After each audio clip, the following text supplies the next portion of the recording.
A paz do Senhor, amados e queridos irmãos, tudo bem? Eu sou o pastor Valmir Ribeiro e trago para você a nossa 13ª lição dos nossos adultos da Escola Bíblica Dominical sobre o tema A Verdadeira Identidade do Cristão. Nós vamos ver que o cristão deve ter a sua vida espiritual alicerçada em um lugar firme, em um lugar sólido. Então a nossa verdadeira identidade tem que estar alicerçada na pessoa bendita do nosso Senhor e Salvador Jesus Cristo. O nosso texto áureo vai dizer assim: nem todo aquele que diz Senhor, Senhor, entrará no reino dos céus, mas aquele que faz a vontade de meu Pai que está nos céus. Mateus capítulo 7, verso 21. A verdade prática vai dizer: no reino de Deus não basta ouvir para se identificar com o Salvador, é preciso praticar o que se aprendeu. Na fé cristã, não podemos ser somente ouvintes, mas praticantes da palavra do Senhor, nosso Deus. A nossa leitura bíblica em classe está em Mateus capítulo 7, dos versos 21 ao 27, que diz assim: nem todo o que me diz Senhor, Senhor entrará no reino dos céus, mas aquele que faz a vontade de meu Pai que está nos céus. Muitos me dirão naquele dia: Senhor, Senhor, não profetizamos nós em teu nome, e em teu nome não expulsamos demônios, e em teu nome não fizemos muitas maravilhas? E então lhes direi abertamente: nunca vos conheci, apartai-vos de mim, vós que praticais a iniquidade. Todo aquele, pois, que escuta as minhas palavras e as pratica, assemelhá-lo-ei ao homem prudente que edificou a sua casa sobre a rocha. Desceu a chuva, correram os rios, assopraram os ventos e combateram aquela casa, e não caiu, porque estava edificada sobre a rocha. E aquele que ouve essas minhas palavras e as não cumpre, compará-lo-ei ao homem insensato que edificou a sua casa sobre a areia. Desceu a chuva, correram rios e assopraram ventos, e combateram aquela casa, e caiu, e foi grande a sua queda. Pela leitura dá para nós entendermos o assunto que estaremos abordando nesta lição. Esta lição traz para mim e para você 3 objetivos específicos, que é: primeiro, explicar como se dará a condenação dos falsos seguidores de Jesus; segundo, conscientizar sobre quem estamos alicerçados; e terceiro, compreender que Jesus é a nossa verdadeira identidade. Paulo pôde dizer assim: sede meus imitadores, como eu sou de Cristo. Paulo, então, ele vai nos orientar a sermos imitadores do Senhor Jesus, como ele foi imitador do Senhor. Então ele vai nos dar essa ideia que nós devemos proceder dessa forma. A introdução diz assim: chegamos à última lição a respeito do Sermão do Monte. Em sua mensagem conclusiva, nosso Senhor mostra aos discípulos que eles devem fazer a diferença no mundo. Nesta lição, veremos que essa diferença não pode ser só de palavras, mas principalmente no modo de viver. É preciso ouvir e praticar o que Jesus ensinou. Nisto consiste a verdadeira identidade dos discípulos de Jesus. Não basta somente ouvir, precisamos praticar o que a palavra de Deus ela nos ensina. Nós temos no primeiro tópico a condenação dos falsos seguidores de Jesus. Uma só fé de palavras. Em Mateus 7:1, o texto diz: nem todo que me diz Senhor, Senhor. Esse texto mostra que no reino dos céus ou de Deus, apenas expressar palavras em seu nome não basta, mas é preciso colocar em prática o que diz. Por isso o apóstolo Paulo escreve que o reino de Deus não consiste em palavras. Não em palavras, ou seja, porque palavra, sabedoria humana, ela é importante até um certo ponto, mas para o reino de Deus, o importante é a virtude do poder, a virtude de alguém que está cheio do poder de Deus e anuncia essa palavra, de fato, com sabedoria vinda do alto. O apóstolo João ensina que não devemos amar só de palavra, mas por obra e em verdade. Devemos amar não só de palavras, porque se eu falo que amo e não faço nada para ajudar, Logo, esse amor não é um amor verdadeiro. É claro que o Senhor Jesus não rejeita a confissão verbal e sincera, quando esta resulta de um coração transformado. Sim, a fé cristã é confissão. Nós vamos confessar o Senhor Jesus como nosso Senhor e Salvador. Porém, não podemos ficar só na confissão verbal. Precisamos desenvolver isso na prática diária. 2. Os milagres não transformam o caráter. O verso 23 do capítulo 7 revela a justificativa dos impenitentes a respeito dos milagres que fizeram em nome de Jesus. Infelizmente, muitos pensam que, ao realizar grandes milagres ou desenvolver grandes ministérios em nome de Cristo, é a prova de fazer a vontade de Deus. Não quer dizer porque a pessoa cura, porque a pessoa ora, o sobrenatural acontece, é que de fato ele tem um compromisso com o Senhor. Vale dizer aqui algo muito interessante, que o Senhor, ele age porque alguém está chamando à evidência a palavra de Deus, o poder de Deus. Então, Deus age segundo o seu poder e não por causa da pessoa. De repente, a pessoa está até errada, mas ela clama a Deus e Deus ouve por ter misericórdia daquela pessoa que está sendo alvo da palavra de bênção naquele momento. Mas não quer dizer necessariamente que aquela pessoa que está usando a palavra do Senhor era uma salva. Não. Ela pode até salvar outras pessoas, levar outras pessoas a ter um conhecimento do Senhor Jesus, com milagres e grandes prodígios, porém, ela mesma ficar afastada da presença do Senhor nosso Deus. Então, nem sempre alguém que está pulando, que está gritando, que está fazendo milagre, está cumprindo de fato a vontade do Senhor nosso Deus. Não é a minha obra, a obra que eu faço, que vai dizer se eu sou servo do Senhor ou não, mas através de estar desenvolvendo na minha vida o que nós chamamos de fruto do Espírito. Sejamos, pois, cuidadosos quanto aos movimentos que dão ênfase apenas em milagres e maravilhas, mas não cuida de desenvolver o caráter cristão, tá certo? 3. Fazendo a vontade do Pai. O verdadeiro discípulo de Cristo é o que vive em total obediência a Deus, fazendo sua vontade. Mas aquele que faz a vontade do meu Pai, que está nos céus. Do grego, telema. A palavra vontade significa uma determinação, escolha ativa ou passiva, inclinação, desejo, prazer, vontade. Fazer a vontade do Pai é obedecer com determinação aos seus preceitos e a sua palavra. Ou seja, você vai determinar que você vai obedecer, você vai estipular, você vai travar, ainda que seja uma batalha, para você poder obedecer ao Senhor. De repente, você vai lutar contra a sua carne, contra a sua vontade, para obedecer ao Senhor nosso Deus. E isso é muito importante. Isso é muito importante nós termos como parâmetro para a nossa vida espiritual. Porque se eu for um crente molengão, um crente que vive na moleza, eu não vou desenvolver o que Deus está querendo, ou o que Deus está realizando na minha vida. Por quê? Porque simplesmente eu vou deixar de cumprir o propósito do Senhor, eu vou deixar de cumprir o propósito de Deus na minha vida. E isso vai ser muito ruim. Isso vai ser muito difícil para mim, tá certo? E para você também. Então, fazer a vontade do Senhor precisa estar determinado para colocar em prática aquilo que está determinando na sua vida. É a vontade do Pai que o Espírito Santo produza o verdadeiro caráter de Cristo em nós. Portanto, oremos como salmista. Ensina-nos a fazer a tua vontade, pois tu és o meu Deus. Guia-me o teu bom espírito por terreno plano.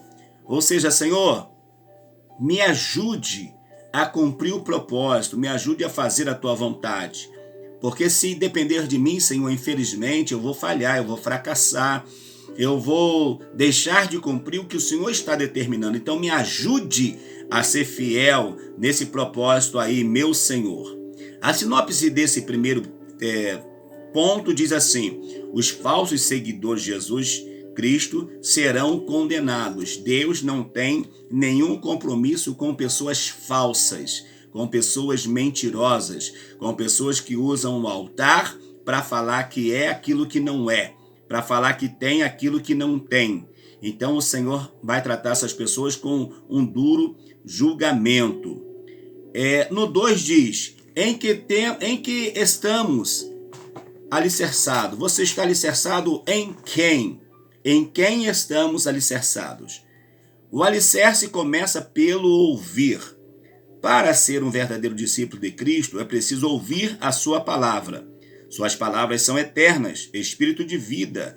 João capítulo 6, versos 33 e 68. Por meio delas, o interior do ser humano é transformado verdadeiramente. Atente para a expressão minhas palavras. No grego, a palavra é logos, mas no texto ela se encontra no genitivo, cuja ideia central é de posse. Ou seja, a palavra de Deus na nossa vida, ela tem que tomar posse da nossa vida. O Senhor Jesus, como logos de Deus, como a palavra de Deus, ele tem que tomar conta, tomar posse da minha vida, como a minha vida sendo dele, como a sua vida também sendo dele. Às vezes, nós vamos nos deparar com alguém que só quer seguir o Senhor Jesus de longe, não quer seguir o Senhor Jesus de perto, não quer ter um compromisso com o Senhor. Então essa palavra, esse logos, essa palavra não vai fazer efeito na sua vida, não vai ter efeito na sua vida. Mas quando nós dedicamos a nossa vida e esse logos de fato, ele vai fazer a diferença, porque ele vai tomar posse, o Senhor vai tomar posse de nós, irmão, o sobrenatural vai acontecer e o nome do Altíssimo vai ser glorificado. Diz ainda, não é qualquer palavra que devemos ouvir, mas a de Jesus. Essa palavra é poderosa, é o Logos, conforme a linguagem de João. Jesus Cristo é a essencial palavra de Deus, a sabedoria perfeita unida ao Pai. Lembremos bem que o Senhor Jesus, segundo o que nós entendemos, ele estava lá no Gênesis, dando forma àquilo que o Pai estava determinando. O Pai falava a palavra, o Pai falava haja, e Cristo, como verbo criador, o verbo que faz toda a diferença, ele estava trazendo vida, como João vai escrever, que sem ele, nada do que foi feito se fez. Por quê? Porque ele é que deu sentido à criação segundo a palavra do Pai. O Pai falava e Cristo, como verbo verdadeiro do Pai, ligado ao Pai, ligado ao Espírito Santo, ele estava fazendo toda a diferença. A importância de um bom alicerce. Os que lidam com a construção civil sabem o quanto é importante a construção dos alicerces. Quando se ergue um edifício com os alicerces mal estruturados, a ruína é certa, vai cair, vai ruir. Ainda essa semana, nós tivemos aqui no Rio de Janeiro, foi noticiado aí nas mídias, de uma grande caixa d'água, de aproximadamente, se não me falha a memória, 30 mil litros, que ela despencou. Alguma coisa na sua estrutura não estava bem firme, por isso que ela ruiu, por isso que ela caiu. Se ela tivesse firme, ela não teria tido nenhum problema. Então, quem constrói sabe que deve construir num alicerce firme, bem firmado, um alicerce com uma terra bem firme, ou se encontrar rocha, melhor ainda, mas não construir sobre algo que com o tempo vai se deteriorando e daqui a pouco aquele solo deixou de ser um solo firme para ser um solo que vai trazer prejuízo. E qualquer construção hoje que a pessoa faça e não faça com uma base sólida é prejuízo para ele mesmo. Então, cuidado quanto a isso. Aí nós vamos ver então que aquele que é prudente, ele vai edificar a sua casa sobre a rocha. E o outro que é insensato, ele vai edificar a sua casa na areia. Nós temos aqui duas palavras que vão trazer essa informação, tanto daquele que edificou na pedra e o outro que edificou na areia. Quem edificou na pedra tem na sua palavra, na definição grega, a palavra Petra, que significa penhasco ou cordilheira de pedra, rocha projetada, solo rochoso, grande pedra. Traz o aspecto metafórico de quê? De algo que é firme, de algo que nos dá uma fortaleza. Dificilmente você vai ouvir dizer que uma rocha, que uma montanha, ela se desprendeu. Uma montanha que não seja só de uma montanha de terra, mas que seja de rocha, que ela tenha se desprendido. Você não vai ouvir falar isso.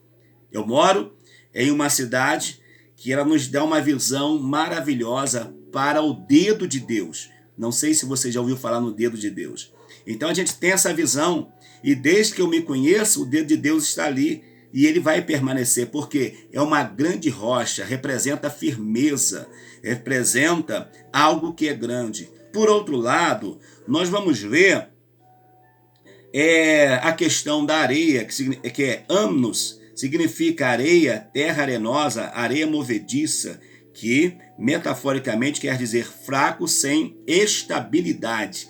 Construir na areia é saber que a casa vai ruir, é saber que o alicerce não vai ter uma firmeza que é recomendada para que tenha uma construção que vai durar. Irmãos, ninguém faz uma casa, ninguém constrói uma casa para jogar essa casa no chão novamente com 2 anos, 3 anos. Não.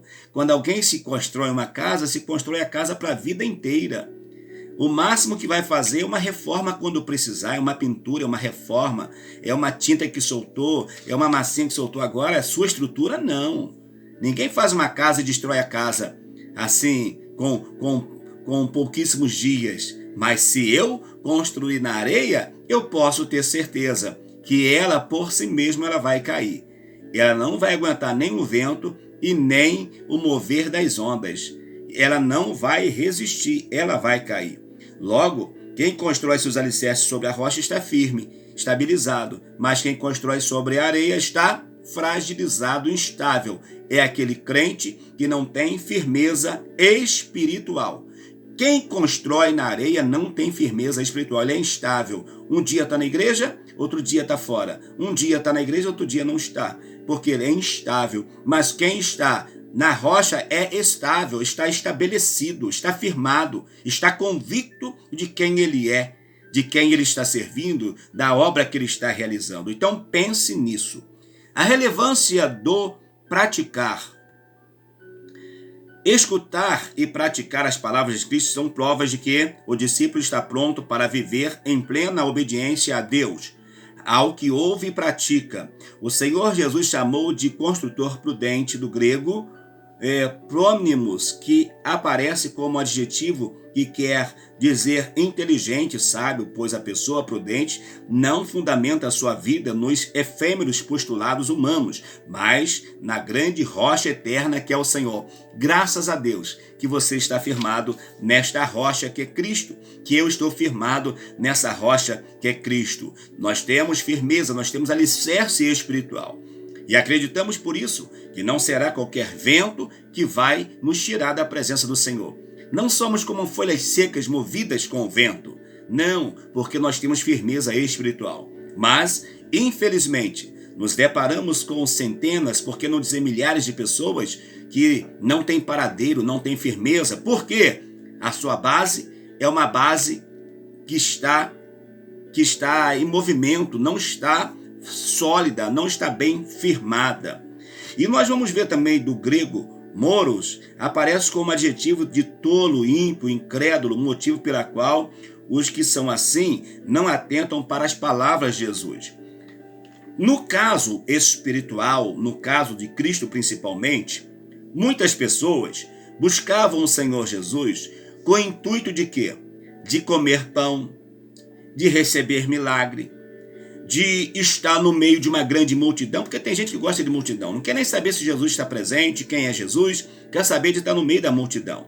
Então, tem pessoas que se contentam com isso, em estar no meio da multidão, em estar recebendo somente o milagre para essa vida. Mas Jesus não nos quer salvar só para esta vida. Ele quer nos trazer a salvação eterna. Ele quer nos conduzir às moradas eternas. Mas se eu sou um ímpio, um incrédulo, eu vou dizer, não, já está bom aqui já está bom. Eu não preciso mais nada, não, já estou vivendo aqui, já está ótimo. Mas não pense dessa forma. Pense que o Senhor tem para ti, querido e querida, uma vida eterna. A sinopse desse segundo ponto diz: devemos estar alicerçados sobre a rocha que é Cristo. Que Deus te abençoe.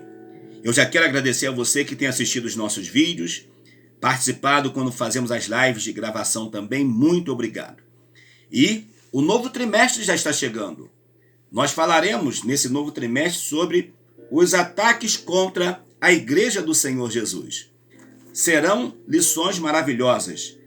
As sutilezas de Satanás nesses dias que antecedem a volta de Jesus. Serão momentos marcantes que nós viveremos juntos na palavra do Senhor, nosso Deus. E eu já te convido a se inscrever no canal, já preparar ali as notificações para que você não venha perder nenhuma aula desse trimestre que já começa na próxima semana, no primeiro domingo, deixa eu ver aqui que dia que vai ser, já para falar para você não perder, olha, dia 3 de julho, nós estaremos já com essa primeira lição, que vai ser algo maravilhoso. Vamos falar sobre as sutilezas de Satanás contra a Igreja de Cristo. Vai ser algo assim fantástico. O terceiro tópico diz: Jesus, a nossa verdadeira identidade. Jesus, nosso maior pregador. Muitos filósofos, cientistas e pessoas esotéricas gostam do pregador do Sermão do Monte. Os não religiosos veem Jesus como um ser iluminado, um grande mestre que não prega dogmas, não exige moralismo dos seres humanos, mas apenas ensina o amor, as boas virtudes, a moral. Para eles, esse seria o Jesus de Nazaré original. Apesar de belíssimas as mensagens de Jesus ensinadas no Sermão do Monte, não podemos isolá-las de todo o Novo Testamento. Os evangelhos apresentam o Senhor Jesus como um pregador que chama os pecadores ao arrependimento e para nascer de novo, a fim de entrar no reino de Deus. Ou seja, o Sermão do Monte não pode ser visto por mim ou por você como somente mensagens lindas, mensagens maravilhosas, mensagens até iluminadas, mensagens com uma poesia, com uma temática que toca o coração. Somente isso. Mas deve ser visto como uma mensagem que o Senhor traz para mexer com a consciência daqueles religiosos, aqueles homens que estavam buscando os próprios deleites, os seus próprios interesses. Então Jesus vai pregar para eles também o arrependimento. Jesus vai pregar para eles também que o necessário é nascer de novo. E não somente eu olhar Jesus como sendo um mestre politicamente falando. O mestre que não vai mexer com a minha vida, não vai mexer com a sua vida, não. A palavra dele era uma palavra de confronto, era para mexer com a nossa vida sim. Era para nos tirar da nossa zona de conforto e viver aquilo que ele havia estabelecido para nós. Assim, o Sermão do Monte não apresenta um mestre meramente humano, mas o Filho de Deus que nos trouxe salvação, o qual devemos imitá-lo em toda a nossa vida. Vamos ser imitadores do nosso Senhor e Salvador Jesus Cristo, como Paulo bem falou. Vamos abrir aqui 1 Coríntios, capítulo de número 11, verso 1. 1 Coríntios 11, 1. Vamos ler este versículo, que vai dizer exatamente assim: sedes meus imitadores, como também eu sou de Cristo. Vamos imitar Paulo, porque Paulo imitou Jesus. Mas se eu não quiser imitar Paulo, que eu seja o imitador de Cristo, que eu procure desenvolver o caráter de Cristo na minha vida. 2. A autoridade do ensino de Cristo. Quando o Senhor concluiu o ensinamento do Sermão do Monte, a multidão estava admirada, assombrada, boquiaberta, maravilhada com o que acabara de ouvir. Ela via que o nosso Senhor ensinava com autoridade. Essa autoridade vinha diretamente do Pai. Jesus não pregava uma palavra morna, uma palavra vazia, uma palavra desprovida de unção, não. Jesus pregava uma palavra cheia de autoridade. E esta palavra cheia de autoridade confrontava os religiosos, confrontavam as pessoas e elas viam, esse aí não é como o sumo sacerdote, não é como os fariseus, não é como os escribas. Não, ele prega com autoridade. A mensagem dele é uma mensagem diferente, é uma mensagem especial. Isso deixa claro que o ensino de Jesus não é humano, mas divino e poderoso. Ou seja, Jesus não ensinava pelo seu conhecimento de uma cadeira de faculdade, de universidade, porque ele havia aprendido, não somente isso, ele aprendeu sim, mas ele ensinava com a autoridade divina. Lembre que Isaías vai escrever que o Espírito Santo está sobre ele e o ungiu para pregar. Então Jesus, tudo que fazia na unção do bendito, do querido Espírito Santo. Assim, somos chamados pela palavra de Deus a reconhecer que nossa autoridade para pregar, evangelizar e ensinar vem de quem? Vem do Senhor Jesus, pois sua palavra é viva e eficaz. A palavra do Senhor não é uma palavra morna, não é uma palavra fria, não é uma palavra vazia, mas é uma palavra poderosa que pode fazer toda a diferença, tanto na minha quanto na sua vida. Ela é viva e eficaz. Por ser eficaz, a palavra não precisa de outra. Ela, por si mesma, ela vai operar um milagre por si mesma, ela vai operar um milagre na vida daquele que precisa. A palavra não precisa de outra palavra, porque ela é a genuína e pura, inerrante e infalível palavra de Deus. Ela não é eficiente, ela é eficaz, não precisa de outra palavra. Jesus como a nossa identidade, no ponto 3, numa perspectiva a respeito da doutrina das últimas coisas, o apóstolo João disse que quando o Senhor Jesus se manifestar, o veremos e seremos semelhantes a ele. Entretanto, para chegarmos lá, é preciso andar como filhos de Deus, agora desenvolvendo as beatitudes ensinadas por Jesus, as bem-aventuranças ensinadas por Jesus, sendo sal e luz neste mundo, priorizando a justiça de Deus, vivendo o amor de Cristo, orando, jejuando, ofertando de maneira sincera. Assim vamos nos identificar cada vez mais com Jesus e formando a nossa verdadeira identidade. Há um cantor, Anderson Freire, ele canta, minha identidade é de quê? De quem? De servo do Senhor. Então, quando as pessoas olharem para mim, para você, tem que nos identificar como servo, como homem de Deus, as irmãs como mulheres de Deus, servas de Deus, cheias do Espírito Santo. E isso é algo fantástico, isso é algo maravilhoso. Portanto, somos chamados a entrar pela porta estreita, produzir frutos verdadeiros, rejeitar o formalismo e procurar fazer a vontade de Deus com verdade. Essa tem sido a sua identidade? Procurar cumprir e fazer a vontade do Senhor? Pense nisso. Se a tua casa está edificada na rocha, a tua identidade é Cristo. Mas se a tua casa está sendo edificada na areia, a sua identidade não tem nada a ver com Jesus. Porque Jesus não quer você com uma identidade que seja falsa, que seja mentirosa e que vá no futuro lhe trazer prejuízo. Ele quer lhe dar uma identidade verdadeira, uma identidade santa. A sinopse desse texto diz: Jesus é a nossa verdadeira identidade. Por isso que Paulo disse: sede meus imitadores, como eu sou de Cristo. Se Cristo é a minha verdadeira identidade, então eu tenho que me tornar, fazer de tudo para ser pelo menos um pouco parecido com ele. Se eu fizer isso, a minha vida espiritual vai dar um salto terrível, vai dar um salto tremendo, vai dar um salto assombroso para o bem, não para o mal, para o bem. Concluindo a nossa lição de hoje, espero que você esteja sendo tocado com essa mensagem como eu estou sendo. O ensinamento do Sermão do Monte é para ser posto em prática, não apenas para ser admirado ou debatido.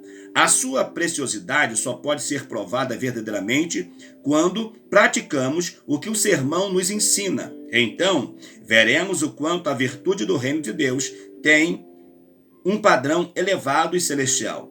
Sua ética não é deste mundo, mas do céu. Para vivê-la, é preciso ter o caráter transformado a fim de que, como o nosso viver, glorifiquemos ao Senhor Jesus. Ei, viva de modo a glorificar o Senhor, a exaltar o Senhor, e a tua vida, o teu ministério, a tua casa, a tua família será abençoada. Que Deus te abençoe.